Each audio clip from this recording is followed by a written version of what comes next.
Ini satu kebahagiaan besar buat umat Islam dan seluruh bangsa Indonesia, di mana Indonesia ini punya seorang wali yang spesifik, wali khusus bagian perdemitan, yang dikenal dengan nama Sayyid Samsuddin Al-Baqir Al-Farsi, karena lidah ono coroko dadi ini Syekh Subakir, yang alhamdulillah berada di kota Magelang. Jadi Magelang punya tanggung jawab besar.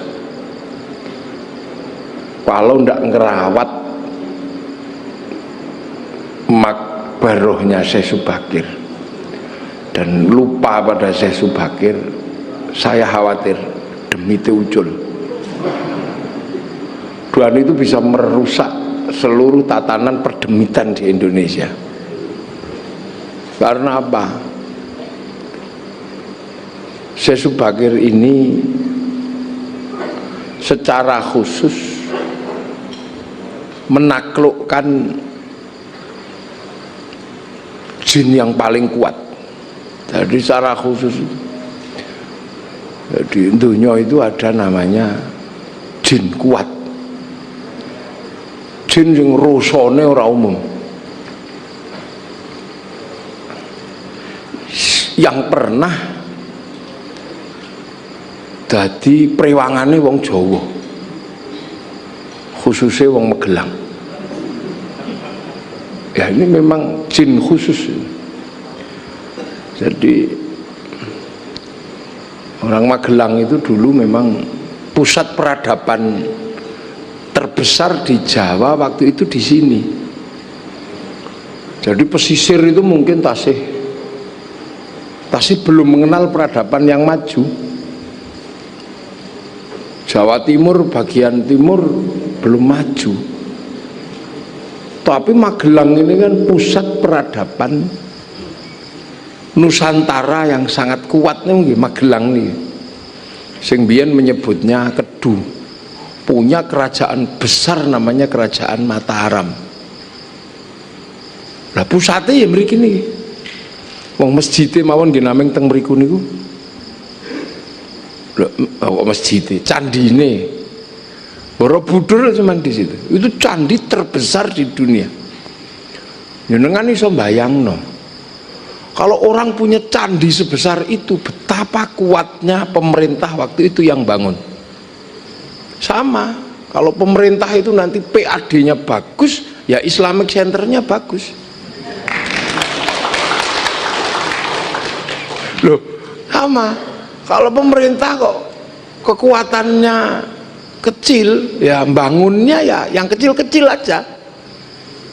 Nah, Borobudur dengan peradaban agama sebesar itu, kita tidak membayangkan betapa kayanya dan kuatnya dinasti Mataram Hindu yang ada di Magelang.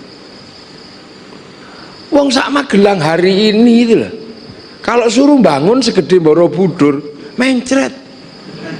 Saya nggak yakin orang sekarang masih kuat bangun bangunan sekuat itu. Nggak yakin sekarang. Umat Islam terbesar di Magelang, masjid jami'nya ya cuman segitu. Enggak. Istiqlal ya cuman segitu. Masjid Jami' Al-Akbar Surabaya gedean Borobudur. Jadi kita bisa membayangkan betapa bangsa ini pernah menjadi sebuah bangsa yang kaya raya dan sangat kuat. Yang kecil-kecil aja masih segede itu, Mendut itu segede itu, belum lagi yang lain, belum lagi yang hilang di daerah njlumprit sekitar Ngadirjo itu. Kok Ngadirjo apa iki bener sih? Itu situs Liangan itu kerangka bawahnya itu lebih gede dari Borobudur. Berarti bangsa kita ini bangsa yang sangat kuat. Bukan bangsa yang ecek-ecek, itu bukan. Seperti anak sekarang menganggap bangsa ini bangsa tempe gitu. Bangsa kuat, punya huruf, punya bahasa. Bahkan bahasa kita itu berhadapan dengan bahasa manapun nggak pernah kalah kok. Bahasa Jawa ini kan bahasa yang berhadapan dengan bahasa manapun nggak pernah kalah. Ketemu bahasa Arab, menang bahasa kita. Bahasa Arab cuman rus, nasi, sego. Sini untuk menyebut ini banyak. Kalau masih kecil wine, gede pari, terus dipanen gabah, pohonnya damen, digiling beras, patah-patah menir, didang sego, buntel godong lontong, buntel janur kupat, silite gosong intip, garing karak. Loh, ini menandakan bahwa bangsa ini mulai dari struktur yang paling dasar yang namanya peradaban bahasa, kita ini kuat. Jadi era-era sebelum era kita ini bangsa ini luar biasa.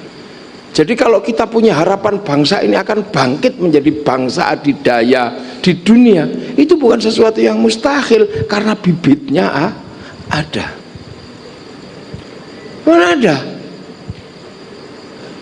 orang Inggris misalnya, paling ya rice, ya cuman rice saja. Dia ora kenal lemper, enggak kenal. Nah ini bahasa. Makanya bahkan bahasa Indonesia yang paling berdekatan dengan bahasa Jawa, bahasa Indonesia aja mati kok. Unduran truk nus mati. Pecirit itu udah. Nah, coba cari bahasa Indonesia. Loh, dari situ sudah huruf kita punya, bahkan kita punya 3. Huruf Palawa, huruf Sansekerta, huruf Kakanga, 4 huruf Jawa Hono Coro kok kita punya. Makanya petuk Quran barang itu bahasa Jawa itu nyantai, enggak pernah kaget. Itu Bismillahirrahmanirrahim dengan menyebut asma Allah yang maha pengasih lagi maha penyayang. Itu diperdebatkan berhari-hari juga nggak selesai.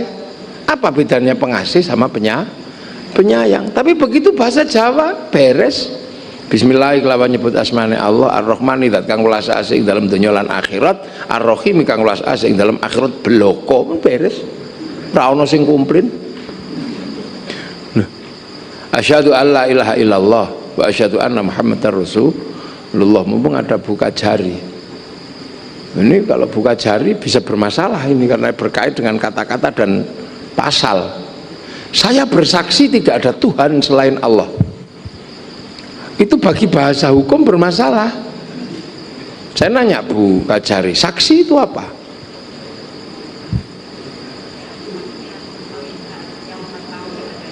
Nah, orang yang melihat, yang mengetahui adanya peristiwa. Nah, kalau saya bersaksi tidak ada Tuhan selain Allah, apa kalian pernah lihat Allah? Dia tidak selesai.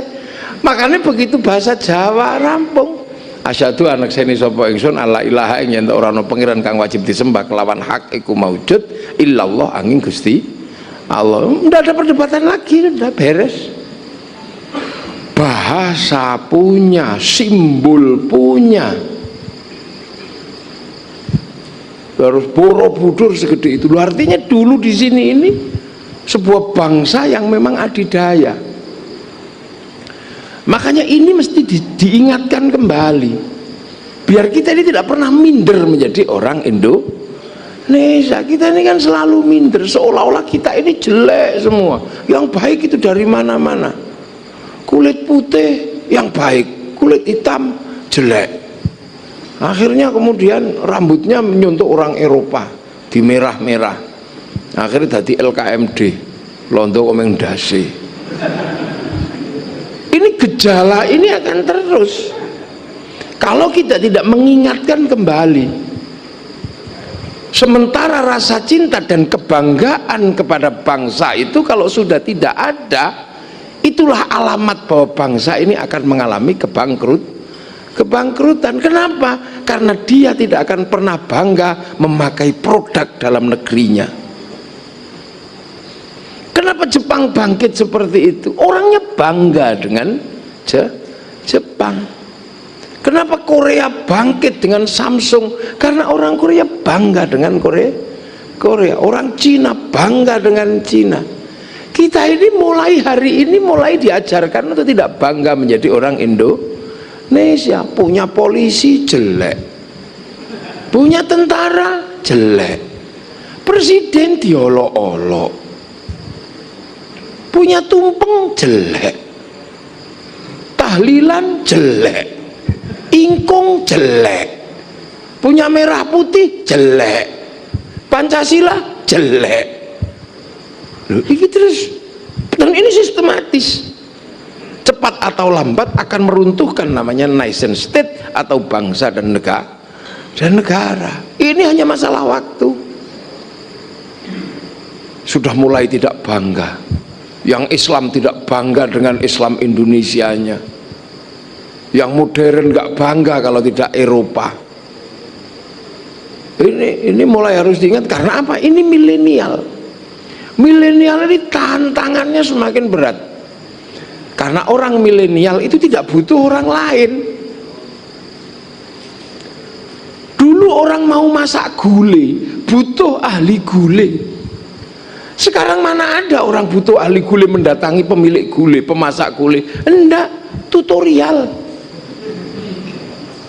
Akhirnya ketika dia masak gulai, dia tidak pernah merasa bahwa ini ada jasa orang lain. Dulu para pencinta itu masih merasa ada jasanya Pak Pos. Ketika merindukan kekasihnya masih merindukan Pak Pos. Sampai ada lagu Pak Pos, Pak Pos.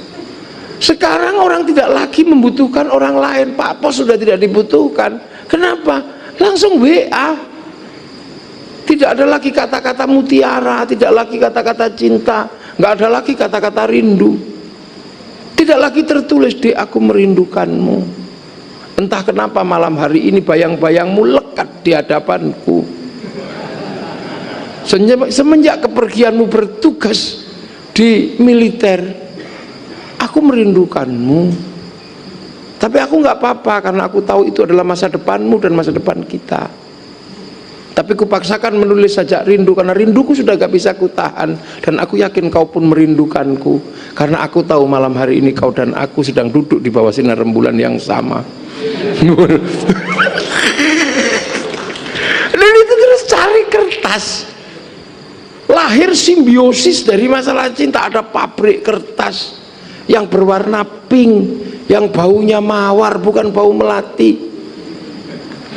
Terus kemudian dilipet bawa ke pos, cari perangko, melibatkan air ludah, ditemplek, no. Itu hilang. Sehingga orang cinta susah untuk dijelaskan pada orang lain. Karena hubungan cinta tidak butuh perantara, tapi langsung provider to provider, dari WhatsApp ke WhatsApp. Tinggal dan kalimatnya nggak panjang, wes dikirim kalimatnya mah. Semua sedang terputus gitu. Nah, ini yang menyebabkan orang nggak butuh siapa-siapa, nggak butuh. Dulu butuh tetangga titip, anakku mondok aku titip ya, gua anakku. Sekarang langsung dari rekening ke rekening. Jadi peran manusia untuk mempertemukan manusia yang satu dan yang lain, yang menghasilkan jasa dan rasa hormat, hari ini dihilangkan oleh dunia milenial, dan itu tidak perlu diratapi. Itulah kenyataan hidup manusia yang berkembang pada satu titik yang dinamakan milenial. Nggak ada yang perlu diratapi, itu kenyataan. Tapi bahwa kenyataan itu tidak pernah bisa dipisahkan, bahwa dia sedang berada di mana, lintas bangsa, lintas negara. Tapi ketika kita melintasi bangsa orang lain, kita ditanya, pasportmu mana? Artinya bahwa batas milenial yang demikian rumit adalah batas negara. Maka kemudian menjadi sangat penting untuk diingatkan kembali bahwa kita punya bangsa yang suatu saat pasti akan melakukan proses produksi, hanya sekarang belum. Cepat atau lambat anak-anak kita yang belajar ilmu elektronik akan mampu memproduksi handphonenya sendiri dengan merek Indonesia. Kalau sekarang merek Jawa sudah dipakai Oppo, nanti kita bisa pakai yang lain. Ini hanya cepat atau lambat. Anak-anak muda kita yang belajar sekarang bagaimana membangun pabrik otomotif di luar negeri, cepat atau lambat orang Indonesia akan membangun pabrik otomotifnya sendiri. Ini hanya masalah waktu. Kemarin dihajar sama McD, sekarang anak bangsa sudah memenangkan pertarungan dengan sambel layak, pawon simbok. Udah mulai pelan-pelan. Ini hanya masalah waktu. Bahkan pesawat antar negara, anak-anak yang sedang belajar cepat atau lambat akan menghasilkan produk dalam negeri. Terbukti apa? Musangking yang kemarin menjadi kebanggaan orang Malaysia sekarang ditanam di Magelang. Dan orang Indonesia harus mencintai musangking Magelang daripada musangking Malaysia, sehingga orang ke Malaysia yang cari musangking sekarang sudah tidak lagi ke sana, cukup ke Magelang. Devisa yang didapatkan oleh musangking sekarang diambil oleh Magelang. Itu hanya masalah waktu, cepat atau lambat. Nah, saat itu terjadi, apa yang dibutuhkan adalah kebanggaan menjadi orang Indonesia, dan itu daya saing akan dimulai. Daya saing akan dimulai karena semua akan punya kemampuan yang sama. Dulu yang namanya handphone hanyalah milik Swedia, bahkan Nokia itu menjadi kebanggaan semua orang, mulai dari Nokia kecil sampai Nokia besar, mulai dari 301 sampai apa itu 212 sampai nomor nih kok sing dicekrekno itu. Tapi begitu Swedia nggak bangun kebanggaan terhadap Nokia melalui kebanggaan bangsa, habis diajar oleh Samsung yang membangun citra teknologi dan citra rasa cinta pada bangsa. Nah, ini hanya masalah waktu, dan itu kisaran 2040. Apalagi saat dunia mengalami krisis. Apa? 2040 sudah disepakati akan ada krisis besar 3 sektor. Satu sektor tenaga, energi, yang kedua adalah sumber daya air, yang ketiga makanan. Dan di dalam perbincangan di Jerman itu sudah tegas, bangsa yang akan selamat dari itu adalah bangsa Indonesia, karena pola makan dan produsen makan di Indonesia sangat bervariasi, mulai dari jagung, beras, telo, uwi, gembili, suwek, tales, paling banyak. Energi, kalau berbicara panas bumi, kita cincin api. Energi kalau dibicarakan adalah matahari, kita punya 3 waktu, Wita, Wita dan WIB. Kalau berbicara energi angin, kita punya pantai terpanjang dunia. Kalau kita berbicara tentang tentang air, kita punya air yang melimpah. Jadi 3 krisis besar itulah yang akan terjadi sekitaran tahun 2040. Dan ketika itu terjadi, seluruh bangsa dunia akan masuk ke Indonesia. Kalau tidak kita bangun rasa cinta pada bangsa hari ini, maka itu yang terjadi adalah keruntuhan Indonesia. Indonesia. Maka mari kita tanam pelan-pelan, seberat apapun. Makanya termasuk bagaimana membangkitkan rasa cinta, kita mulai. Salah satunya adalah dengan mengenalkan kembali bahwa ada tokoh besar dengan skala internasional yang ada di Magelang. Bagaimana seorang tokoh sebesar itu mampu beradaptasi dengan peradaban yang demikian maju yang ada di tanah Magelang tanpa sedikit pun pertumpahan darah. Ini sementara ada yang pengen punya gubernur aja sampai turun ributnya luar biasa. Ini sampai punya tanah Nusantara tidak ada satupun bibit permusuhan dan tidak ada satupun pertumpahan darah. Ini yang harus kita contoh. Padahal bangsa ini bangsa yang sangat besar, agama sudah punya, ekonomi kuat, pengetahuan terstruktur dengan sangat bagus. Dari pengetahuan politik maupun pengetahuan sosial, punya kitab politik negara kertagama, punya kitab sosial Sutasoma. Ini bukan bangsa yang sederhana, tertata dari urusan Tuhan sampai urusan setan, lengkap dari urusan kiri sampai urusan kanan. Bangsa ini punya, makanya kita nggak perlu ragu. Orang Eropa punya kisah cinta Romeo Juliet, orang Arab punya Kais dan Laila, orang Cina punya Sampai Ingtai, kita punya Andi-Andi Lumut, kita punya Roro Mendut Prono Citro, kita punya Roro Junggra. Orang kuat di Eropa namanya Samson, di Arab namanya Samon, kita punya Bandung Bondo. Cerita ibu tiri yang kejam namanya Cinderella, kita punya Bawang Putih, Bawang Merah. Kalau di sana ada binatang bisa ngomong namanya kura-kura ninja, kita punya Kancil Nyolong Timun. Apa bedanya? Pelan-pelan kita bangunkan. Ini bukan masalah asobiyah. Karena apa? Karena apa yang diwahyukan oleh Allah kepada Nabi Muhammad itu terjadi di hari ini. Apa? Ya ayuhan nas inna khalaqnakum min dzakari wa untha wa ja'alnakum syu'uban wa qabaila lita'arufu. Ini terjadi di hari ini. Jadi yang namanya wa ja'alnakum syu'uban wa qabaila itu harus saling mengenal itu di hari ini. Kenapa? Karena sudah ketemu. Zaman Nabi Ibrahim itu hanya bangsa Mesir ketemu dengan bangsa Filistin, belum ketemu bangsa Magelang, belum ketemu.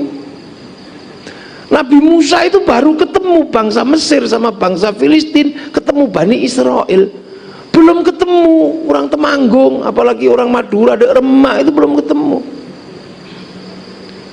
Baru pertemuan itu terjadi kapan? Di zaman umat Rasulullah. Kita saling ketemu karena pesawat ditemukan, karena mobil ditemukan, kapal ditemukan. Apalagi hari ini bertemu tapi tidak harus kemana-mana. Kalau dulu ketemu harus kemana, sekarang ketemu tidak harus kemana-mana. Ketemu nggak kemana-mana, cukup ketemu handphonenya masing-masing ini. Sekarang saya ketemu dengan seluruh penduduk Magelang, tidak harus kemana-mana, cukup relay pakai Zoom ketemu. Padahal dulu gak bisa. 30 tahun yang lalu kita ketemu Afrika mesti nunggu flora dan fauna. 30 tahun yang pengen ketemu Afrika ya lo ngenteni flora fauna. Sudah gitu kadang waktunya siaran kedatangan Pak Harmoko atau Pak Murdi, itu capek. Pengen lihat orang Eropa berolahraga, kita nunggu gelanggang ke gelanggang, dari gelanggang ke gelanggang, kita nunggu dunia dalam berita. Sekarang tidak ada yang namanya menunggu, tinggal cari channel, yang penting punya kuota, beres. Tengu Afrika keluar, mau iseng bokong India keluar. Itu hari ini tidak ada yang susah. Umat ketemu sudah, dan ketemu hampir di semua lini, dan harus saling mengenal. Orang pergi haji harus kenal sama orang Yahudi, kalau nggak berangkat. Karena orang Yahudi bisa bikin pesawat. Kalau tidak pakai pesawatnya orang Yahudi, ngelangi. Maka harus saling kenal, tidak boleh saling bantai. Yahudi mati, ngelangi. Hari ini kita nggak bisa. Orang Temanggung, orang Magelang harus kenal Cina. Kalau nggak kenal Cina, sing tuku mbako sopo? Apa artinya obong-obong sapi? Kan nggak mungkin. Dia harus ketemu dengan gudang garam, dia harus ketemu dengan jarum. Kalau mau ngaji harus kenal sama orang Jepang. Kenapa? Karena mereka bisa bikin mic. Kalau tidak kenal goroane tukel. Duh, ini zaman waja'alnakum syu'uban wa qabaila lita'arafu, nggak bisa lagi. Terus kemudian merdidi, berdiri sendiri, nggak bisa. Nggak bisa. Pak polisi harus kenal sama Cina. Kalau Pak polisi nggak kenal Cina, nggak ada yang tahu kalau beliau polisi. Karena orang Cina bisa bikin mesin bordir, mereknya Butterfly, yang akhirnya nulis tulisan itu mesin bordir semua. Perempuan kalau pengen langgeng dalam rumah tangga dan penuh cinta, mesti ketemu sama orang Perancis yang pinter bikin bedak, pinter bikin parfum. Bedak Magelang merusak karena beras dideplok blundeng kah? Semua harus kenal. Pembaca kitab mesti kenal dengan percetaan orang Eropa. Maka sekala orang tidak bisa kemudian semena-mena kami begini, nggak bisa. Kami nggak mau bank haram. Ya terserah kamu kalau nggak mau, tapi jangan pakai uang, karena uang itu produksi bank. Pergi haji pakai bank, ongkos naik haji dikacerakan sama pilot, nggak disuruh berangkat sampean. Ini dunia baru. Ini hanya dialami oleh umat Rasulullah. Makanya umat Rasulullah nggak bisa semena-mena, nggak bisa. Kita dikenal sebagai wak haji karena pakai peci putih, produksi Cina. Ini dunia baru. Jadi peradaban baru. Makanya orang Islam itu harus benar-benar legowo dino ini, harus benar-benar rendah hati, sebagaimana disabdakan oleh Rasulullah lewat hadis qudsi, mayyuridillahu bihi khairan yufaqihu fiddin. Siapa yang dikehendaki baik oleh Allah dikasih ngerti dalam urusan agama. Khaironnya nakiro, makanya maknanya khairon kamilan, kebaikan yang sempurna. Lah manusia itu nggak bisa sempurna, maka baiknya manusia tidak bisa berdiri sendiri. Ini pengajian baik. Siapa bilang pengajian nggak baik? Yang terbaik di pengajian ini siapa? Saya. Karena sendirian dikasih mic. Jadi orang baik itu kelihatan. Kalau ukuran pengajian itu baik, yang terbaik siapa? Saya. Wong sendirian dikasih mic, ya kan? Pakai serban, yang lain kan nggak ada yang pakai serban. Karena orang baik harus kelihatan pakai serban. Itu ibaratnya gitu ya, itu nalar gitu ya. Tapi kebaikan ini tidak ada dan tidak pernah terlihat kalau tidak ada Pak Wali Kota yang mengadakan acara dan ngundang saya. Nah kalau sudah seperti itu, baik mana saya apa Pak Wali Kota? Nah kata Pak Wali Kota, ya baik saya ya. Kalau nggak ada saya ya pengajian ini nggak ada. Tapi saya juga balas, kalau saya nggak datang pengajiannya jelek. Loh ini dua, saya sama Pak Wali itu Rasido pilkada yang berdebat siapa yang lebih baik antara saya sama Pak Wali. Kemudian penjenengan ikut-ikutan, ya baik saya karena kami ya. Nah kok bisa? Karena kami mau datang. Coba kami nggak ada yang datang, penjenengan bukan pengajian, cek sound, ini nggak ada habis. Oh itu nggak ada habisnya. Makanya baik itu nggak bisa berdiri sendiri. Makanya masuk surga itu nggak bisa ijen-ijen, tapi Zumaron bareng karena kebaikan manusia nggak bisa berdiri sendiri, dia bareng-bareng. Nah, ini umat Rasul itu seperti ini, lintas negara, lintas bangsa, bahkan ada dunia yang nggak bisa dibatasi sekarang. Apa? Dunia maya, di mana Mark Zuckerberg bisa komunikasi dengan orang Indonesia tidak menggunakan G2G, Tidak menggunakan government to government, tapi langsung provider to provider. Itu pun tidak menggunakan yang namanya SKSD. Jadi orang Amerika komunikasi dengan Indonesia nggak pakai SKSD, nggak pakai sistem komunikasi satelit domestik. Artinya apa? Pembayarannya langsung ke sana, sehingga resources yang masuk ke sana tidak bisa dipajaki oleh negara. Lu iki donya anyar. Makanya donyane Mark Zuckerberg yang nggak ada habisnya. Wong dari Indonesia 200 triliun setiap bulan. Ini dunia baru. Dan kaum muslimin ngalami. Coba kalau kaum muslimin nggak ngalami, ini ngalami kaum muslimin. Pemerintah Saudi begitu jamaah haji sangat banyak datang, dia nggak bisa berpikir sendiri. Dia panggil Paris Hilton, orang yang tidak pernah pakai celana panjang, kemana-mana BH-nya cuman ditutup depannya tok, dan kecantikannya adalah ketika tidak pakai apa-apa.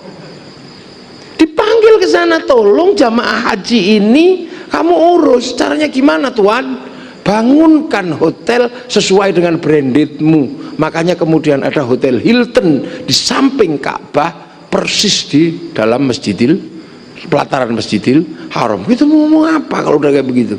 Ini dunia baru. Habis tawaf haus, nggak cukup dengan air zam-zam, Pepsi didatangkan ke sekitar Masjidil Haram, Coca-Cola didatangkan. Loh, ini dunia baru. Dulu nggak ada. Orang Yahudi nggak bisa berdagang di samping Masjidil Haram, disuruh jauh. Orang Nasrani nggak datang ke sana. Tapi sekarang orang Nasrani datang, bukan orangnya tapi produk peradabannya. Kita mau apa? Bahkan di samping Ka'bah yang paling religius, kita menggunakan jasa baiknya orang Korea, kita selfie depan Ka'bah. Sopo sing ngarep nyegah, apa wong ngarep tempeling? Enggak mungkin lah, tetep ngono foto deh. Bahkan ibadah sekarang di live, di live apa? Sampai ngubur wong mati loh di live. Iki dunia anyar. Yang itu hanya terjadi di zaman umat Rasulullah. Makanya kadang ada yang masih gagap dengan yang seperti ini. Tapi ketika kita berbicara bangsa dan negara, kita harus memahami inilah apa yang disebut oleh Islam, wa ja'alnakum syu'uban wa qabaila lita'arafu. Kita harus saling pengertian. Nah, ketika itu datang, rasa bangga kepada bangsa akan menjadi kekuatan di mana bangsa ini menjadi pemenang atau pecundang. Dan makanya kita mulai sekarang, kita kenalkan pada anak-anak ini bangsa besar, ini bangsa kuat. Bangsa besar, bangsa kuat. Bahkan bangsa ini pernah menaklukkan Mongolia yang mampu menaklukkan Arab, menaklukkan Cina, menaklukkan Eropa. Sama orang Nusantara takluk oleh kerajaan yang namanya kerajaan Singasari, oleh panglima perang namanya Arya Wiraraja, takluk. Sehingga kemudian penaklukan itu berujung pada penguasaan semenanjung Korea Selatan di daerah provinsi namanya Kimhae. Sehingga Kimhae ditempati oleh orang dari Nusantara sing bubak alas danyange wong Kimhae niku namanya Surowareng. Apa Surowareng wong Korea? Ya jelasnya tidak lah, pasti ya wong Jawa. Masa ono wong Korea Surowareng, paling ya Kim apa sopo gitu kan. Itu terjadi. Nah, peradaban yang sedemikian maju itu luar biasa, sampai menemukan titik-titik yang negara lain tidak ketemu. Nah, itu mulainya di mana? Ya di sini, di tanah ini.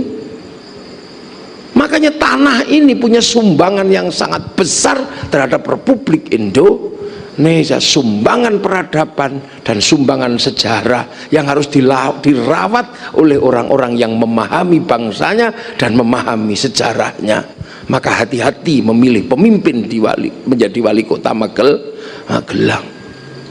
Kenapa? Karena ini punya tanggung jawab besar. Bahkan militer pun ditaruh di situ. Karena punjere bangsa itu ada di sini.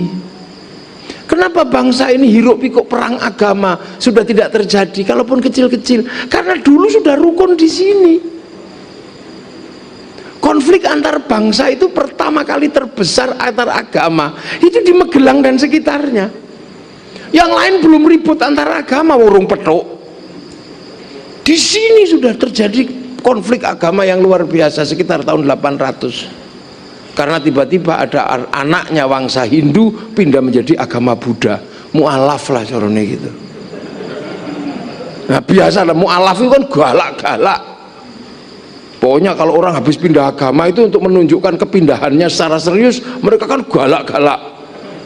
Mesti semua alaf itu senengannya alok-alok agama yang sebelumnya lah. Ketika pindah ke agama ini dia jelek-jelekin yang sebelumnya. Kalau punya mulut, kalau punya pasukan ya dikeprui. Itu kan sudah kebiasaan orang habis bercerai itu pasti yang dijelek-jelekkan mantannya. Nah dulu ya gitu, tiba-tiba Hindu ini punya keturunan namanya Garung. Wangsa Sanjaya punya keturunan namanya Garung, itu pindah Buddha. Dan Garung ini sakti orangnya, sampai dikenal dengan sebutan Semaratungga. Gawalake ora umum wong iki. Sampai sing Hindu diuber-uber keprui minggat kabeh bubar, tidak ada yang berani. Sampai calon raja Hindu namanya Panukuh minggat ke India belajar ilmu arsitektur. Pulang dikenal dengan nama Resi Gunadarma. Begitu menang perang orang Buddha mau bikin candi, nggak bisa karena nggak bisa punya arsitek. Akhirnya nyuruh orang Hindu tadi itu.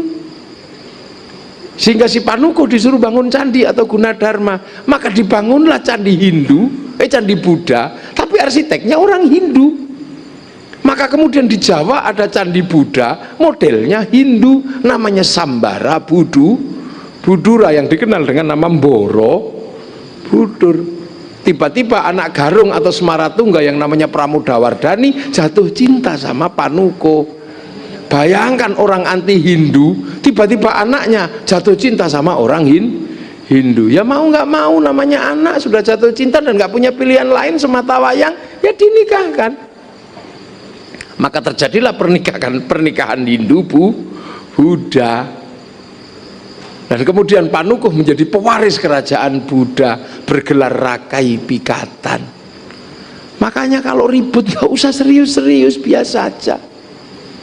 Karena khawatir anak kita jatuh cinta. Akhirnya rukun setelah itu. Yang Hindu dari Jogja, Resi Kumbayoni dibangunkan candi Prambanan. Diawasi oleh anak Pikatan namanya Lokapala. Lahir candi Prambanan sehingga rukun sudah. Ini embrio Siwa Buddha itu ya di sini. Makanya orang sing gumun, Siwa Buddha kok iso rukun. Loh, makanya di Indonesia itu rukun biasa. Berbeda-beda bisa rukun. Balaputra Dewa pulang ke Palembang membesarkan Sriwijaya, rukun tanpa konflik agama. Sindok pindah ke kawasan timur, membangun Jawa Timur, membangun Doho Kadiri, sampai jadi Singosari sudah tidak ribut agama. Bahkan Majapahit sudah bikin sebuah kerukunan bersama dalam setiap perbedaan, Bhinneka Tunggal Ika. Loh, makanya kemudian fenomena saling jaga antar agama itu ada di Nusantara, sehingga ketika Islam datang ketemu lakum dinukum waliyadin dengan Bhinneka Tunggal Ika. Makanya santri ketika jaga gereja jangan diolok-olok, karena itu adalah warisan asli bangsa Indonesia. Ini yang harus kita pahami. Makanya kita ini ketemu jadi Islam itu tekoh nemu. Tapi di sini memang bermasalah, mau orang hebat semua Magelang itu. Cuman ada satu yang tidak bisa, yang sering tidak bisa dilakukan. Apa? Orang Hindu itu kan matinya mokso. Nah, mati mokso itu berat karena harus ada upawasa, ada upanisad, ada kabumian. Upanisad itu menghilangkan jati diri, berjadi wali kota, pindah tempat jadi bakul dawet. Nah, itu upanisad. Agar ego dunianya nggak ada. Setelah itu kabumian. Kabumian itu menjalankan dharma hidup seperti bumi. Nah, yang ketiga upawasa, nggak makan, nggak minum, nggak menyentuh perempuan. Nanti tubuhnya mengecil terus lap mokso. Nah, itu banyak yang gagal. Ketika mau mokso lap gitu, ingat istrinya, ingat apanya macet. Nah itu terjadi jenglot atau Bathara Karang. Yang tidak punya ilmu Pancasona atau ilmu apa, nek cara ilmu karang, maka kemudian moksa apa nggak bisa moksa jadi jenglot biasa. Tapi kalau yang punya ilmu nggak bisa mati jadi Bathara Karang itu. Nah itu banyak yang gagal. Maka kemudian daripada gagal seperti itu mengambil ajaran Kali itu dari Durga dari Siwa, tidak nahan hawa nafsu tapi ngumbar hawa nafsu. Lahirlah ajaran Bhairawa Tantra Pancamakara, di mana ibadahnya adalah mengumbar hawa nafsu syahwat bawahnya puser dipenuhi dengan hubungan seks bebas, perutnya dipenuhi dengan makan sepuasnya, pakai tumpeng pakai apa, kemudian kepalanya ditahan dengan menggunakan arak, nanti sukmanya tenang terus pergi ngerogo sukmo. Sebelum ngerogo sukmo makan manusia, upacaranya namanya mamsa. Semenjak itu di Magelang muncul ilmu baru merupakan dari ajaran Kali, di mana cukup ngerogo sukmo bukan mokso. Sukmone lu ngojak nyolong jenengi ngepet, sukmone lu ngojak nyenengi wong wedok jenengane pehlet, jak bunuh orang namanya santet. Jadi kalau berbicara santet, pelet, ngepet itu asli dari daerah sini awalnya. Nah kekuatan ini harus ditembus, karena ini menghabisi beberapa ulama yang datang. Karena apa? Ajaran ini mampu membangkitkan jin terkuat yang ada di perut bumi. Beberapa kali jadi bentuknya itu kayak gupolo nih, siunge isor ini tuh petengin jemblok itu kayak gupolo gitu. Nah bentuk seperti itu mirip sekali dengan yang diceritakan dalam tafsir Munirnya Imam Nawawi. Ataj'alu fiha may yufsidu fiha. Man itu lil akil. Dalam tafsir Munir dijelaskan man itu adalah banul jan, makhluk sebelum manusia yang ketika manusia dibikin dimblesno ke dalam bumi, masuk di lahar-lahar. Itu bentuknya adalah jemblok, suka makan darah, suka menumpahkan darah, suka makan manusia. Itu bentuknya kayak gupolo itu. Nah makhluk itu ditarik oleh orang Jawa yang tadi jadi perewangan. Ini loh. Makanya butuh orang yang mengerti betul persoalan iblis. Makanya kita ini tidak pernah boleh lupa bahwa di samping kiri kanan kita ini ada urusan dengan dunia lain. Makanya dalam setiap gerak disuruh a'udzubillahi minasyaitonirrajim. Nah ini kadang lupa. Makanya ada yang bertanya, seorang ahli pengetahuan modern, masa wali datang tugasnya cuma numbali, kok kayak mistik gitu. Memang urusan manusia pertama di dunia ini urusannya dengan iblis. Sebab iblis itu nggak mau mati. Fa'angdzirni ila yaumi yub'atsun, tunda mati saya sampai hari kiamat, kata iblis. Yo katanya. Terus arep ngopo? Gudo menungso. Oh ya wis. Makanya yang pertama kali dilakukan dalam setiap gerak umat Islam itu yang pertama dipikirkan adalah makhluk di luar manusia. Makanya ono tumpengan pinggir kawinan, ono senggele kembang, ono itu sebenarnya adalah nalar dasar a'udzubillahi minasyaitonirrajim. Nah ini yang kadang ditanya, masa sih Islam pertama datang sing teko nameng tukang numbali lho. Lah kalau bukan itu apa? Karena di Indonesia waktu itu yang seperti itu kuatnya luar biasa. Siapapun nggak bisa nembus. Maka ketika ulama-ulama datang bermasalah dengan kelompok ini, maka yang dibutuhkan secara fungsional adalah yang seperti ini. Baru kemudian yang disebut wali. Dan ketika wali disampaikan ilmu pengetahuan modern, orang-orang yang biasa berbicara tentang sosiologi agama itu mencemooh. Nah, wali apa wali itu? Nggak ada itu rumusnya. Penyebar Islam itu ya tukang dakwah. Loh iya, disama tapi di sini disebut wali. Nggak ada, makamnya fiktif, wali tidak ada. Itu kan usum sekarang, ngetren itu. Nggak ada itu ilmu pengetahuan, nggak ada. Loh ini orang ini ngomong apa? Satu-satunya penyebar Islam di dunia yang namanya wali hanya di Nusantara. Yang ke Afrika disebut syaikhun biasa. Yang ke Eropa Tariq bin Ziyad bahkan panglima perang. Yang lain disebut ulama biasa. Tapi kenapa yang disebut di Nusantara ini disebut wali? Karena yang memegang agama di tanah Jawa sebelum Islam adalah Brahmana. Brahmana itu kasta tertinggi yang sudah tidak ngomongin dunia, khusus ngomong agama. Raja itu kasta kesatria, nggak boleh ngomong agama karena dia ngurus dunia. Di bawah raja ada Vesya, kastanya pegawai negeri, nggak boleh ngomong agama. Di bawahnya ada Sudra, itu petani pedagang, nggak boleh ngomong agama. Pedagang isek ngurusin dunia kok ngomong agama, nggak boleh.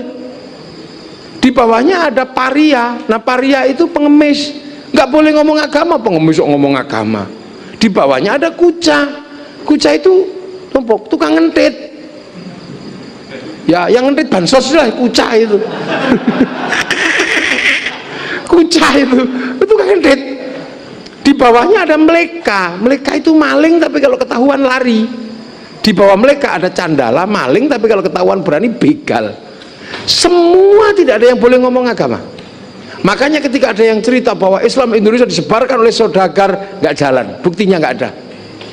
Abad ke-7 Fatimah binti Maimun sudah sampai di Leran seorang pedagang, nggak ada bukti bahwa di situ ada penyebaran agama, karena orang Jawa nggak mau Islam disebarkan oleh saudagar, karena saudagar itu sudra. Jadi teori bahwa Islam disebarkan oleh saudagar tertolak dalam metodologi ilmiah.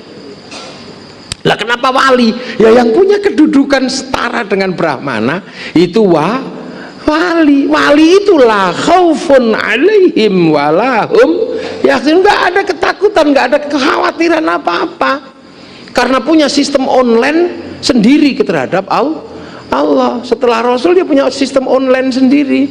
Qalu rabbuna Allah tsumma istaqamu tatanazzalu alaihimul malaika alla takhafu wa la tahzanu. Jangan download sendiri biasanya 25 tahun di padang pasir, 3 tahun ini. Makanya para wali itu punya wifi, dan wifi-nya bisa diakses kalau kita mau mengirim sesuatu dan kita nggak punya wifi, karena kita kan nggak pernah download. Karena kalau kita diajak download biasanya 2 jam turu. Ya Allah, ya Allah, ya Allah, nggak bisa, nggak punya wifi, kita nggak punya kuota. Ya Allah, ya Allah, ya Allah, ya Allah, alah suwene gitu. Makanya kita ini selalu diajarkan wali itu punya kuota, bisa di download 3 tahun download sendiri. Makanya kalau kita mau ngirim sesuatu jangan lupa providernya para wali. Sama kayak sampean nggak punya wifi, cari aja wifi gratisan. Nah, .co.id. Makanya kita kalau mau ngirim sesuatu pakai wifi-nya Nabi, ila hadratin Nabiyil Mustafa Muhammadin sallallahu alaihi wasallam jamil anbiya wal mursalin Muhammad wa syuhada was salihin wa ila jami' awliya ila min asyarik ila magharibi fi barriya wa bakhriya wa khusun sallallahu alaihi Abdul Qadir Al-Jilani wa li abaina ummahatina masyayikhina wa khusun Syekh Subakir abaina ummahatina khusun ila ruhi Pak Dewatul Al-Fatihah. Ya pasti nyampe pakai providernya Pak wali. Sama dengan kita kalau nggak bisa lihat Liverpool main, ya tunggu aja yang nyuting di Jerman sana, sama dia dinaikkan ke satelit, dibagi ke seluruh dunia, namanya siaran langsung, kebagian semua kalau ada siaran langsung. Makanya doa itu bisa dibagi, dan orang yang nggak percaya bahwa doa bisa dibagi, orang ini pasti nggak punya TV.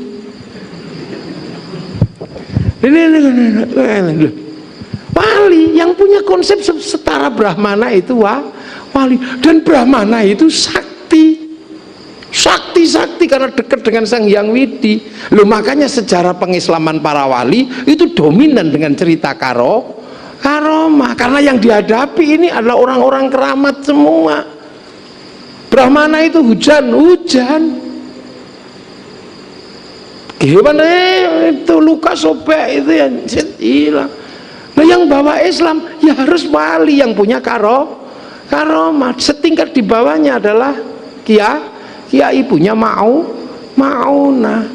Loh, makanya ini kemudian kita bisa lihat betapa peradaban maju ketemu dengan peradaban maju.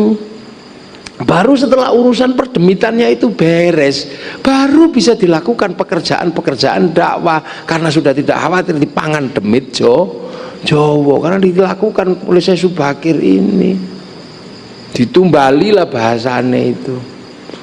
Nah kemudian Sayyid Jamaluddin Al-Husaini Al-Kabir baru bisa berdakwah melihat keadaan. Turunnya di mana? Langsung di Sleman sana, di Turgo. Melihat keadaan, memetakan. Punya anak yang namanya Sayyid Ibrahim, pindah Palang Tuban, punya anak Raden Rohmat Sunan Ampel. Anak Syekh Jumatil Kubro yang satu namanya Sayyid Ishak, punya anak namanya Raden Paku Sunan Giri. Lu terus itu berputar, itu baru bisa. Baru kemudian Mbah Ngampel punya anak namanya Mbah Bonang, teruskan Kanjeng Sunan Kalijaga, kembali masuk pedalaman, teruskan Sunan Geseng, ada di Tirto situ. Punya anak murid yang kemudian menjadi penguasa-penguasa Jawa, ada Joko Tingkir, punya anak namanya Mbak Abdul Halim Pangeran Benowo, diteruskan kembali oleh muridnya namanya Mbak Abdul Rahman di Lasem sana, teruskan muridnya Mbak Abdul Jabbar di Tuban, murid utamanya namanya Mbah Sufyan ada di Tuban, teruskan murid utamanya namanya Mbak Abdul Halim di Boyolali, teruskan muridnya namanya Mbak Abdul Wahid di Solotigo, teruskan muridnya namanya Mbak Khairon di Purwodadi, teruskan oleh muridnya namanya Mbak Asy'ari, punya anak Kiai Hasyim Asy'ari, pendiri Jamaiyah Nahdlatul Ulama. Jadi proses yang hari ini kita alami ini diperjuangkan dari sini dulu. Dan ini semua dikomando namanya Sayyid Muhammad, bapaknya Sayyid Jumatil Kubro. Sayyid Muhammad ini adalah penerusnya Sayyid Abdul Malik, Sayyid Ahmad Jalaluddin Shah di Campa sana. Itu putranya Sayyid Muhammad, Sayyid Abdul Malik Mongolia. Itu penerusnya Sayyid Alawi Amil Faqih. Beliau adalah putranya Sayyid Mirbat, penerusnya Sayyid Ali Khalid Qasam. Di atasnya ada namanya Sayyid Alwi yang mengembangkan, membawa keluar dari Arab. Tadinya cuma di Arab sana. Terusan di atasnya ada namanya Sayyid Muhammad, putranya Sayyid Alwi, putranya Sayyid Ubaidillah, putranya Sayyid Ahmad Al-Muhajir. Disebut Al-Muhajir karena mampu hijrah keluar dari Jazirah. Putra Sayyid Isa Naqib, putra Sayyid Muhammad, putra Sayyid Ali Uraidi. Sayyid Ali Uraidi pejuang di sana dalam situasi sulit menghadapi konflik politik di Jazirah Arab. Itu putranya Sayyid Ja'far Shadiq. Sayyid Ja'far Shadiq karena keributan politik di sana sampai curhat, Allahumma sholli ala Sayyidina Muhammad wa ashghilidh dhalimin bidh-dhalimin wa akhrijna min bainihim salimin wa ala alihi wa sahbihi ajma'in. Selawat asghil. Itu Sayyid Ja'far Shadiq. Ini adalah putra Sayyid Bakir. Sayyid Bakir putra Sayyid Ali, Ali Zainal Abidin. Sayyid Ali Zainal Abidin putra Sayyidina Husain. Sayyidina Husain putra Sayyidina Ali, suami daripada Siti Fatimah binti Rasulullah Muhammad sallallahu alaihi wasallam. Ono sing belok? Nggak ada. Karena dari jalur Sayyidina Husain yang terbunuh di Karbala, maka Islam di Indonesia mengenang peristiwa itu. Bulan Asyura disebut bulan Suro. Karena itu bulan duka, maka orang Jawa tidak mantu, tidak menikahkan anak. Karena itu bulan duka. Karena itu adalah bulan di mana cucu Rasulullah meninggal, maka kemudian bulan itu di sini melakukan santunan anak yatim. Loh, ini terkait. Arkeologi pengetahuannya ada, walaupun historiografinya tercerai-berai. Barangnya ini ono. Nah, sehingga kemudian bisa bertemu dengan budaya yang begitu kuat. Hanya masalahnya memang budaya Hindu itu rapuh kalau membangun kerajaan, karena raja-raja Hindu itu biasanya tahu-tahu meninggalkan tahta, entah kemana, nggak ada warisannya, karena untuk melakukan Upanishad, meninggalkan jati diri, sehingga tahu-tahu runtuh, itu tahu-tahu runtuh, bukan karena diserang siapapun. Nah, saat itulah kemudian para wali mempertemukan budaya dari sana ketemu dengan yang di sini, dipertemukan untuk tidak saling berbenturan. Karena prinsip Islam adalah mathaluhum fit Taurat wa mathaluhum fil Injil kazar'in akhraja syat'ahu fa'azarahu fastaghladha fastawa 'ala suqihi yu'jibu zurra al-yaghidha bimul kuffar. Nanam. Makanya kemudian ketika ditanam ya dengan pola sini. Setelah wali, nah itu dengan pola sini namanya sunan. Wali itu konsep Al-Quran, inna awliya Allahi la khaufun alaihim walahum yahzanun, tapi menggunakan bahasa sini dengan konsep sunan.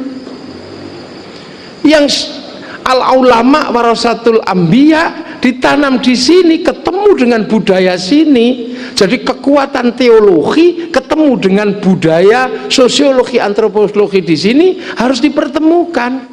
Makanya al-ulama warasatul anbiya ketika di sini berubah menjadi kiai, bukan ulama lagi tapi kiai. Kiai itu adalah dua dorongan besar, satu dorongan teologi Islam, yang kedua adalah dorongan peradaban Nusantara. Maka kiai bukan bahasa Arab. Makanya nggak ada jamaknya kiai kumpul terus kuyaha, bukan. Anak kiai namanya Gus tiba-tiba jadi gawagis, yang nggak bisa.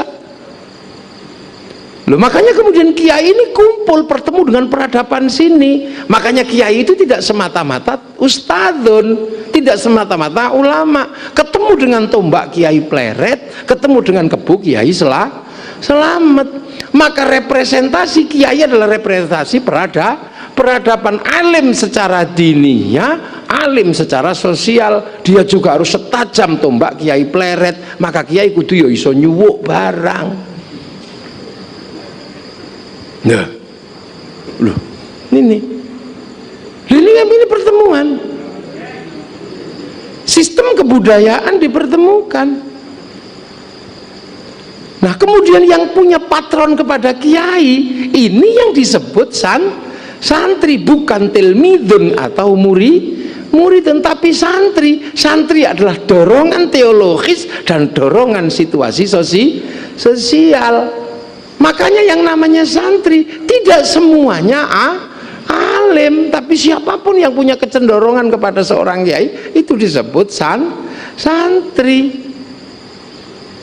Gitu. Yang punya genre teologi tetap tilmidun, berhadapan dengan kiai tetap tilmidun. Tapi muhibbin itu juga disebut santri, karena santri ini simbol peradaban, tidak murni mewakili tilmidun, tapi memperluas jatah tilmidun dalam konsep apa? Pengikut kiai. Jadi santri itu yo iso seneng tok karo kiai, yo santri. Makanya ketika perang 10 November yo ora sing iso maca kitab tok. Makanya kalau hari santri jangan lomba maca kitab tok. Karena ketika perang santri yo ora sing iso ngaji tok, yo ono sing gemblung barang. Makanya santri itu bisa jadi sudah mau sholat tapi terkadang ya isi dadu. Ya itu santri. Makanya longgarnya luar biasa konsep pengikutnya ulama di Nusantara. Maka ulama bisa merepresentasi wong beling ya iso mlebu apa semua. Tidak kemudian sing resik tok, semua temu. Itu konsep santri. Makanya kiai itu modelnya macam-macam. Ono kiai sing ngaji tok, ono sing nyuwuk tok, mewakili Kiai Pleret. Ono sing tukang gelut, mewakili Kiai Slamet. Lu ini makanya ini luar biasa. Jadi tadinya yang sempit baik tok dibangun sebuah konsep yang lebih luas sehingga mampu mewadahi semuanya. Maka konsep santri itu lebih mendekati kepada mayyuridillahu bi khairan yufaqihu fiddin. Siapa yang dikehendaki menjadi baik, dia dikasih ngerti urusan agama. Tadi ngerti tak nang kiai kalau wis santri itu sudah. Nah itulah. Jadi santri ini luas sebenarnya karena dia adalah pertemuan teologi dan pertemuan sosial budaya. Nah, proses seperti ini akhirnya menghasilkan sebuah sistem teologi dan sistem sosial. Dari peradaban Hindu, peradaban Majapahit yang tadinya adalah penguasa itu raja, yang pengikut adalah hamba, mulai digeser mengikuti Rasulullah, diperkenalkan peleburan makna apa yang dicita-citakan Rasulullah, kullukum ra'in wa kullukum mas'ulun an ra'iyati, maka kemudian lahirlah perebutan yang peleburan yang namanya ra'iyah.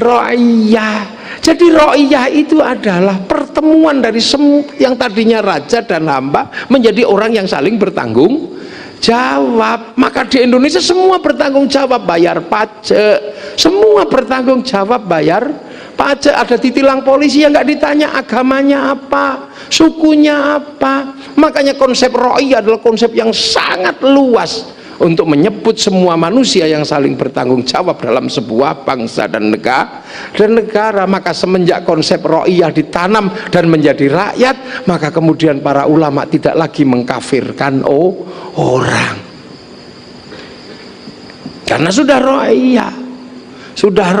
Dan satu-satunya bangsa muslim dunia yang sanggup mengambil kalimat ra'iyah untuk menyebut warga bangsanya hanya ulama Indonesia. Ada yang lain. Mulai ra'iyah kumpul, dimasukkan ke dalam bahasa Islam, dikenalkan dengan istilah musyarakah, hidup bersama, saling berdampingan dan bersekutu, menjadi konsep masyarakat. Yang tadinya menang-menangan gak bisa, bicarakan baik-baik. Masuklah konsep wasyawirhum fil amri, maka ruang pertemuan dalam dialektika antar ra'iyah disebut musyawarah. Wih, ini nggak ada yang bisa. Kalau nggak wali nggak bisa. Kalau nggak wali pasti takut, jangan-jangan istilah kiai nanti menghilangkan kiai Islam, kalah kiai Kebo Slamet. Enggak, ternyata belakangan yang menang tetap Kiai Haji. Nggak ada takutnya para wali itu. La ilaha illallah ditanam miftahul jannah ini menjadi sesuatu yang ada dalam la ilaha illallah. Nggak pernah takut. Kalau nggak dikibarkan jangan-jangan hilang. Enggak, kalau dikibarkan malah hilang karena tembak polisi. Itu apa hebatnya sebuah sistem ini. Nah, sistem ini kemudian merubah sebuah mindset besar namanya peradaban Nusantara, yang tadinya bermula dari sebuah gundukan kecil di atas Bukit Tidar, berangkat dari gunung kecil di mampu menjadi air bah, merubah tatanan baru, merubah dinamika baru, sehingga kemudian semua bersepakat bahwa ini adalah pekerjaan para wali. Maka teritori di mana terjadi perubahan sistemik karena ini pekerjaan wali, semua bersepakat disebut wilayah. Artinya ini adalah daerahnya para wali. Maka orang yang memimpin daerahnya para wali disebut wali kota. Maka kalau cari pemimpin, carilah yang mengerti wali. Jangan sampai yang memimpin kota adalah orang yang tidak mengerti wali. Sekian tahun saya berbicara, nggak ada orang mau dengar, tapi sama Pak Wali didengar. Iya Gus, butuh sapi Pak Wali. Iya, saya belikan. Demi apa? Demi kejayaan Nusantara yang berawal dari Magelang. Ini nggak bisa orang sembrono kalau sudah seperti ini. Banyak sekali tiba-tiba sekarang tentara juga harus tahu pengendali wilayah, jangan lupakan wali. Makanya penjaga wilayah ditaruh sama Bung Karno persis di makamnya para wali. Jadi kenapa TNI ini ditaruh di Gunung Tidar? Biar tahu bahwa penjaga wilayah tidak boleh meninggalkan para wali. Nggak boleh, karena ini yang bikin. Kalau kita minum air jangan lupa yang menggali sumur. Makanya kita nggak boleh lupa. Nah, kalau kemudian pemimpin-pemimpin sekarang terpapar yang begitu-begitu dengan wali, nggak ada. Jangan berharap bangsa ini akan bangkit karena tidak ada rasa syukur terhadap para pendahulu ini yang disebut walladzina ja'u min ba'dihim yaquluna rabbana ighfir lana wa li ikhwanina alladzina sabaquna bil iman. Maka Magelang jaga betul, cari pemimpin yang mengerti wali ini. Karena kami semua di Indonesia menjadi demikian karena dimulai dari kota kecil namanya Magelang, sebuah puncak kecil namanya Gunung Tidar, dan sebagai pencetus para wali dijaga oleh tentara, dijaga oleh Akmil. Jangan sampai kedaulatan wilayah diganggu. Maka penjaga wilayah ditempatkan persis di tempat para wali, di tempat wali pertama yang membangun wilayah ini loh Pak Dandim. Makanya tentara harus menjaga makam para wali. Urusan ngaji biar urusan saya. Gitu loh. Akhirnya jadi bangsa dan negara yang tadinya tidak terjamin jadi terjamin. Akhirnya apa yang difirmankan Allah, wattini wa zaitun wa turi sinina wa hadzal baladil amin laqad khalaqnal insana fi ahsani taqwim tsumma radatnahu asfala safilin illal ladzina amanu wa amilus sholihat. Terjaga di Indonesia. Manusia sudah dibikin baik oleh Allah, sudah tidak dikasih tanduk, artinya bukan tanduk-tandukan, sudah dikasih akal, artinya apa? Hayawanun natik. Tidak dikasih taji, akhirnya sudah buka kabluk-kablukan. Manusia sudah baik, akhlaknya sudah ada. Makanya manusia nggak kenal agama pun sudah baik. Makanya ada yang menulis sebuah naskah panjang namanya Ibnu Tufail, Hayyu Ibnu Yaqdhan, si hidup anak si sadar, yang disadur ke orang Eropa menjadi sebuah film berjilid-jilid, judulnya Tarzan. Itu Hayyu Ibnu Yaqdhan, si hidup anak si sadar, karyanya Ibnu Tufail. Orang Eropa menyadur menjadi Tarzan. Banyak naskah-naskah disadur. Majdulin menjadi Magdalena. Iya. Nah, peradaban yang demikian maju ketemu. Makanya para wali ini desainer yang luar biasa. Sehingga kalau ada pertanyaan terdepan yang selalu ditanyakan antropolog dunia, Clifford Gates sampai gagal menulis Santri Priayi Abangan, Dennis Lombat gagal menulis Nusa Jawa Silang Budaya karena dia nggak ngerti wali. Ketika bertanya apa bedanya bangsa di dunia hari ini, ketika berbicara bangsa dan negara, bedanya satu: Arab satu bangsa pecah jadi puluhan negara, Eropa satu bangsa pecah jadi puluhan negara, tapi Nusantara puluhan bangsa bersatu dalam satu negara, Kesatuan Republik Indonesia. Siapa desainernya? Wali ini. Sehingga kita terbiasa bersatu bersama dalam segala hal. Seluruh air minum tiba-tiba bersatu dalam nama Aqua, nggak masalah. Seluruh roda dua bersatu dalam nama Honda, padahal Mio, nggak masalah. Seluruh mie instan bersatu dalam nama Sarimi, nggak ada masalah. Seluruh pembalut bersatu dalam nama Softtek, nggak masalah. Dan ibu-ibu terbiasa menyatukan kongwan sebagai bungkus tapi isinya renggi. Nah, biasa aja di Indonesia. Ini loh hebatnya. Dan itu terjadi, makanya para ulama penerus, para wali, para kiai, begitu teritori ini diganggu, semua sedang berpikir bagaimana caranya mempertahankan, yang lain masih berpikir, tapi penerus para wali yang namanya santri langsung mengambil sikap, ini adalah jihad melawan penjajah. Maka keluarlah rekomendasi keputusan yang sangat penting yang menghalalkan darah para penjajah yang dikenal dengan resolusi jihad 22 Oktober. Sehingga semua orang tahu ternyata 10 November itu adalah ledakan, sumbunya ada di 22 Oktober, resolusi jihad. Maka pemerintah yang waras melihat itu sebagai sebuah keharusan bahwa ada Hari Santri Indonesia. Nggak bisa enggak, ada Hari Santri, dan ini nggak bisa ditutupi. Makanya tidak ada 10 November tanpa 22 Oktober, dan itu NU sendiri. Nah, ini yang harus dicatat. NU sendiri, padahal NU itu dari dulu selalu pengen bersama. Ketika semua orang mengatakan kamilah yang terbaik, ya'lu wala yu'la alaih, Kiai Hasyim Asy'ari mempersilahkan, mari kita bentuk organisasi Islam terbesar, bersatunya organisasi Islam. Maka dibikinlah MIAI, Majelis Islam A'la Indonesia.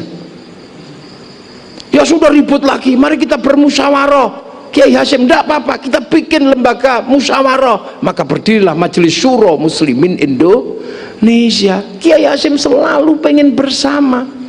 Tapi ketika orang-orang ini tiba-tiba melihat kekuasaan, pikirannya berbeda. Tadinya atiullah bersatu, wa atiur rasul bersatu, tapi begitu wa ulil amri minkum, kumnya dia sendiri, nggak mau bergabung dengan yang lain. Pengalaman itulah maka kemudian ketika Indonesia sudah merdeka, ada yang memperdebatkan Pancasila, ada yang menganggap Indonesia belum final, maka mereka mundur dari perlawanan melawan sekutu. Dan yang tidak pernah mundur adalah santri, walaupun sendiri bikin keputusan resolusi jihad 22 Oktober tanpa yang lain, kita perang di Surabaya. Inilah yang sering ditanya, kenapa Kiai Hasyim itu kan paling seneng bersatu, paling seneng seperti 212 sampai reuni. Tapi kenapa ketika bikin resolusi jihad kok nggak ngajak Masyumi, tapi kok sendirian? Karena apa? Kalau sudah urusan perang, nggak usah nunggu yang lain. Kalau sudah urusan bangsa dan negara yang akan menjamin manusia yang baik, yang akan menjamin agama yang baik, harus dilakukan tanpa harus berkompromi dengan yang lain. Itu santri. Makanya ketika bangsa ini terancam, yang muslim banyak yang jadi pemberontak di PRRI, Permesta, di DITII, bangsa ini harus dijaga jangan sampai pecah, jangan sampai hilang. Maka kemudian NU santri lebih baik berkawan sama PKI daripada sesama muslim tapi ingin berontak. Maka kemudian Kiai Hasyim dan NU waktu itu masuk di dalam Nasakom, nasionalis agama dan komunis. Tapi ketika PKI juga berontak, yang pertama kali menghabisi adalah santri. Makanya ketika dibilang santri awas PKI bangkit lagi, santri wes ngerti PKI sudah nggak ada. Abang biyen sing ngarit jadi nggak ada, nggak bisa dibohongi. Padahal PKI bangkit lagi enggak. Kalau kamu tahu bangkit tangkap aja, masuk tahu nggak ditangkap. Sudah, kenapa? Karena Kiai tahu orang-orang PKI yang selamat sudah ikut Torekoh, anaknya sudah mondok. Sama tabat yada Abi Lahab wa tab, itu sangat keras terhadap Abu Lahab. Tapi kenapa Rasulullah jarang bahkan tidak pernah menggunakan ayat itu untuk ngimami sholat? Karena anaknya Abu Lahab sudah jadi makmumnya Rasulullah. Ini betapa kita indah berbangsa dan bernegara. Kenapa? Karena keamanan bangsa dan negara ini utama. Laqad khalaqnal insana fi ahsani taqwim, manusia yang baik terjaga. Kalau tidak terjaga akan buruk. Tanpa amanu wa amilus sholihat, maka amanu wa amilus sholihat dijaga. Kiai bikin pesantren-pesantren, tapi manusia yang baik ini, agama yang baik tidak akan pernah ada artinya ketika tidak ada keamanan bangsa dan negara, tidak ada baladil amin. Maka tentara, polisi punya tanggung jawab besar bahwa nasib kami para ulama, nasib yang baiknya para manusia ditentukan oleh ketegasan TNI Polri untuk menjaga keamanan bangsa dan negara. Karena kami sudah bersepakat bahwa pengacau yang boleh mengeksekusi adalah TNI sama Polri. Kalau seandainya santri diperbolehkan, tak disi sampean. Tapi ra oleh. Aku ngeplak uang 1 juta. Makanya ilmu saya yang mukul orang pecah kepalanya nggak bisa saya ajarkan, karena anak-anak sekarang takut nempiling orang 60 juta. Loh, ini tugas berat penjenengan ini.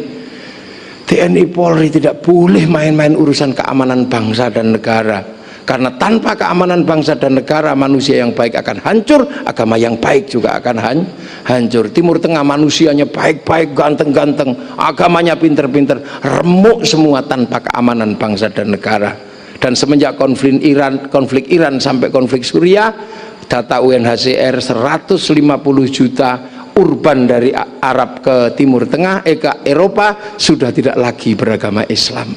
Mereka sudah menjadi orang-orang yang tidak beragama Islam. Ini yang namanya pemurtadan syar'i. Jadi murtad syar'i itu yaitu karena semua pengen mendirikan negara Islam. Nah, di sini loh Pak, tugas penjenengan ini berat. Makanya saya kemarin sampai usul, sudahlah TNI Polri nggak usah bersama rakyat. Kenapa? Karena sekarang rakyatnya cerewet, pengen ngerubah Pancasila. Kalau rakyatnya pengen ngubah, apa TNI Polri mau bersama yang pengen ngerubah? Itu mereka juga rakyat. Maka sebaiknya TNI Polri bersama Pancasila dan UUD 45. Kalau bisa syukur tambah 1 bersama santri, nggak apa-apa. Karena santri belum pernah punya sejarah berkhianat pada bangsa dan negara Indonesia. Nah, ini Pak Wali ini menjaga keamanan bangsa dan negara. Jadi sekarang yang maka bangsa dan negara ceritakan yang baik, jangan kalah sama orang Malaysia. Bangsa dan negaranya memang multikultur dan multi etnis, maka kembali diserahkan kepada si Upin dan si Ipin. Dia tidak boleh lupa bahwa di Malaysia ada anak-anak India, kenalkan dengan tokoh kecil namanya Jarjit. Dia nggak boleh lupa ada anak-anak Cina, kenalkan Mei Mei. Dia nggak boleh lupa ada anak-anak Indonesia, kenalkan Susanti. Itu cara mereka agar menjaga bangsa dan negara. Perang besar di Jepang antara restorasi Meiji dan Tokugawa itu melebihi konflik PKI dan 65, melebihi 48, tapi dilupakan sama orang Jepang. Semua harus bersatu, maka mereka tidak mengungkit-ungkit kembali Tokugawa dan restorasi Meiji, tapi cukup dijelaskan dengan film sederhana yang bisa dipahami oleh anak-anak kecil dan anak-anak muda. Kasih judul Samurai X dengan tokohnya Rory Kenshin atau si Kenji Imura. Dahsyatnya luar biasa orang-orang ini, maju. Bangsa Jepang, bangsa Amerika sama-sama kuat. Amerika kalah di Vietnam, dia tidak pernah mengatakan kami menang. Enggak, cukup diajarkan nonton film Rambo 1-6. Ketika Amerika ditekan oleh Cina dengan spiritualitas baru, dan Amerika sebagai bangsa urban tidak punya spiritualitas terhadap Cina, dia dengan tersenyum hanya bikin kami juga punya American Kungfu, American Shaolin. Dia nggak malu. Dengan Jepang, kami juga punya American Ninja, kami punya American Samurai. Bahkan samurai terakhir dari Amerika namanya Tom Cruise dalam sebuah film The Last Samurai. Coba, indahnya luar biasa. Ini dunia modern. Amerika ketika gagal bayar obligasi kepada Shanghai Corporation, dia menyerah, tapi cara menyerahnya lucu karena dia gagal bayar obligasi. Dia bikin film 2020, kiamat di Amerika, yang selamat hanyalah Cina. Dia bikin, gak malu dia. Ya, ketika Amerika sudah gagal membentuk teknologi pindah ke Cina, teknologi HP, teknologi laptop pindah ke Cina semua, dia nggak malu. Ya sudah, kami kalah. Dia bikin film Mortal Engine, dan Cina juga nggak terus sok-sokan. Ya sudahlah, kalau kamu nyerah, serahkan kembali tongkat Sun Gokong kepada kami.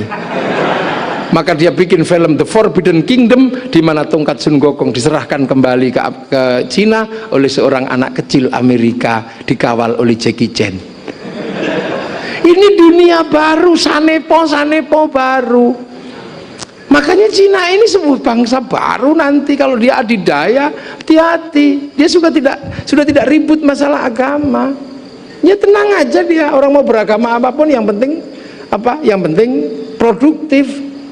Bagi mereka, kalau Tuhan terlalu rewel melarang judi, dia bikin dewa judi. Tuhan terlalu rewel melarang mabuk, dia bikin dewa mabuk. Kalau Tuhan terlalu rewel, terlalu berkuasa, terlalu dominan, dirusak sama Sun Gokong, naik ke langit suruh ngungsi Tuhannya. Nah itu nanti yang bisa berimbang orang Indonesia, dan sudah disiapkan para wali untuk menghadapi situasi seperti itu. Karena para wali sudah menyiapkan sebuah legenda besar yang berdiri di antara manusia dan para dewa. Siapa itu? Semar Gareng Petruk Bagong. Dan kalau Sun Gokong pernah merusak kayangan, Semar pernah ngentuti kayangan. Dan itu dipertemukan di sini sama Syekh Subakir dalam Sabdo Palon dan Noyo Genggong yang versi awal, bukan versi Belanda. Kalau versi Belanda ditulis oleh Ngabdullah, orang dari Bakaran Padi, yang kemudian salah satunya menulis juga namanya Darmo Gandul Gadoloco. Nah itu, nah ini sudah. Loh, makanya hati-hati membangun bangsa masa depan ini. Yang gini-gini jangan tercerabut. Polri jangan lupa penjaga wilayah penjenengan, jangan sampai lupa para wali. Makanya kalau kejauhan ke Syekh Subakir, cari yang di sekitar Watugong mana, cari yang di sekitar di sekitar mana Sespim sana, itu di mana.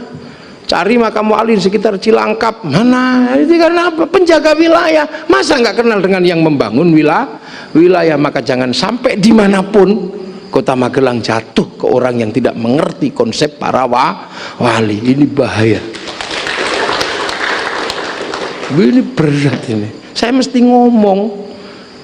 Ini loh. Amma ba'du.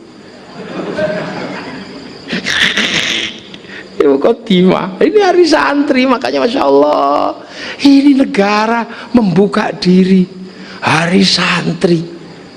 Makanya ketika santri dikasih hari santri dan bangsa ini mengerti, Ya sudah, santri tidak pernah bertanya pada pemimpin negeri ini. Santri adanya, ya kaulah pemimpin kami, ya sudah. Kalau mau mengalahkan, tunggu 5 tahun lagi, bikin partai dan kita kalahkan secara konstitusional lewat pemilu. Jangan diturunkan di tengah jalan, itu nggak gentle. Apalagi diolok-olok, ini bukan nalar santri, santri nggak pernah begitu. Makanya ketika pemimpin santri diturunkan, santri juga tidak pernah balas dendam, biasa aja. Maka kalau ingin aman, bekerjalah dengan santri, bersama santri yang nalarnya nggak perlu lagi ditata. Fa insya Allah nalarnya nalar Indonesia, karena khol Syekh Subakir. Pasti orang kalau khol ziarah ke makam Syekh Subakir, pasti kalau ada sesuatu, tanah itu akan dipertahankan karena di situ ada makam gurunya. Ziarah ke Jombang, ke tempat Kiai Hashim, ada sesuatu dengan Jombang, pasti akan dipertahankan karena di situ ada makam gurunya. Pergi ke Surabaya, ada makam Mbah Ngampel, pasti dipertahankan apapun yang terjadi dengan Surabaya karena ada makam Sunan Ampel.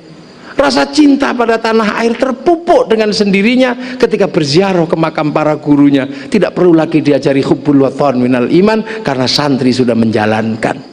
Dan jangan khawatir, santri tetap akan mempertahankan tanah air karena guru-gurunya ada di situ dan rasa cintanya dipupuk dari khol, dari ziarah, dan ini sudah dijalankan oleh para santri, para penjaga. Maka harus datang ke makam para wali. Kalau nggak ngerti caranya berdoa, biar saya yang mengajarkannya. Tak pimpinlah, tak Fatihah,